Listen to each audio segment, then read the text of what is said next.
Ингээд ихний мэдээлэл улсын хурлын гишүүн ерөнхий сайд оюун эрднийг огцруулах асуудлыг олон нийт хурцаар шүүмжилж улсын хурлын ёс зүйн байнгын хороо авч хэлцэх ёстой гэх байр суурийг илэрхийлж байгаа. Тэгвэл улсын хурлын ёс зүйн байнгын хороонд улсын хурлын гишүүн оюун эрдэнтэй холбоотой гомд санал ирээгүй учраас хэлцэхгүй. Мөн засгийн газрын тэргүүний хуваар авилгатай тэмцэх газар шалгаж эхэлсэн учраас бид давхардуулж асуудал хэлцэхгүй гэх байр суурийг илэрхийллээ.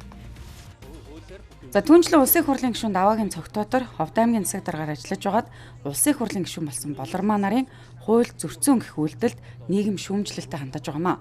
За ил асуудлыг ёс зүйн байнгын хороо хэлцэх боломжгүй. За хуулийн байгууллагын шийдэх асуудлаа гэх тайлбарыг өгч байна.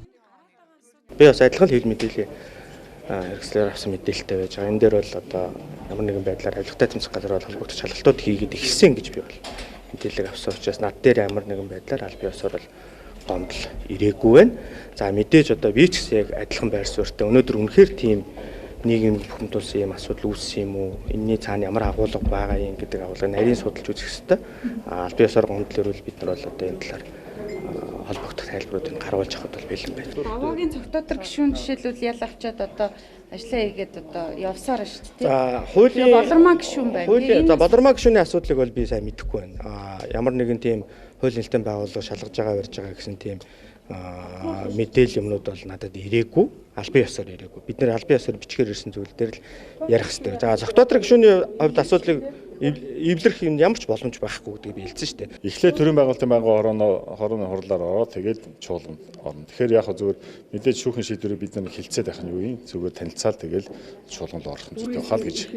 Тэгэл чуулганд орох нь гэж бодож байгаа. Шийдвэр гаргана гэж заалт байгаад байгаа шүү дээ. Шүүхийн улсын хурлын чуулганаар орж шүүхийн шийдвэр гарна гэдэг. Тэгэхээр тэнд сан тураах болчиход байгаа байхгүй. Би бол тэрнээс л одоо сан тураах ямар шаардлага хэрэг байхгүй. Үндсэн хуулийн заасны дагуу шүүхийн шийдвэр бол эцсийн байх ёстой гэдгийг баримтлаад байгаа байхгүй.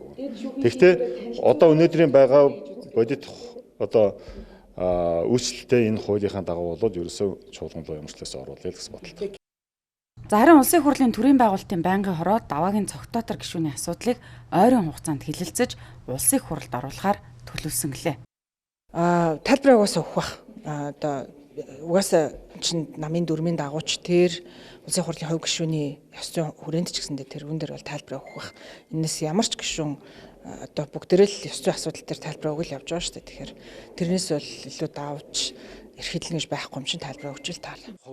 За өнөөдрийн байдлаар улсын хурлын 126 гишүүнээс даваагийн цогтоотор нь хөгжлийн банкны газрын дараагаар ажиллаж байхдаа албан тушаалаа ашиглаж бусдад даваа байдал олгож хөгжлийн банкнд их хэмжээний хохирол учруулсан нь шүүхээр тогтоогдож за улсын дэд шүүх ил шийдвэрийг нь буруутгах бүрэн үнэлэлтэй гэж үзээд түүнд оногдуулсан 2 жилийн нийтийн албанд ажиллах эрхийг нь хасаж за 40 сая төгрөгөөр торгох шийтгэлийг нь хിവэр үлдээсэн юм а. За харин улсын хурлын гишүүн Болормоогийн хувьд 2024 оны улсын хурлын сонгуульд өрсөлдөх үедээ гадаадын хөрөнгө оруулалт компаниас хандив авсан хэрэгт холбогдож за уг асуудлыг шүүх одоо хүртэл эцэслэхгүй удаашралтай байгаа юм а. За харин улсын хурлын гишүүн хамтарсан засгийн газрын тэргүүн оюун эрднийг хөрөнгө орлогоо нотлох шаардлагатай за түүнчлэн Монгол Улсын ерөнхий сайдаар ажиллах эрхгүй огцрох ёстой хэмээн иргэд Сүхбаатарын талбайд 3 дахь өдрөө жигсэж байгаа юм. За энэ мэт ял авсан хэрэгт холбогдсон орлогоосоо давсан хөрөнгөтэй улсын хурлын гишүүдэд хэн нэгэн хүнээс ёс зүйн байнгын хороонд гомдол өгөхгүй л бол асуудлыг хэлцэх дүрм журм байхгүй гэж дээрх их сурвалжууд тайлбарлаж байна.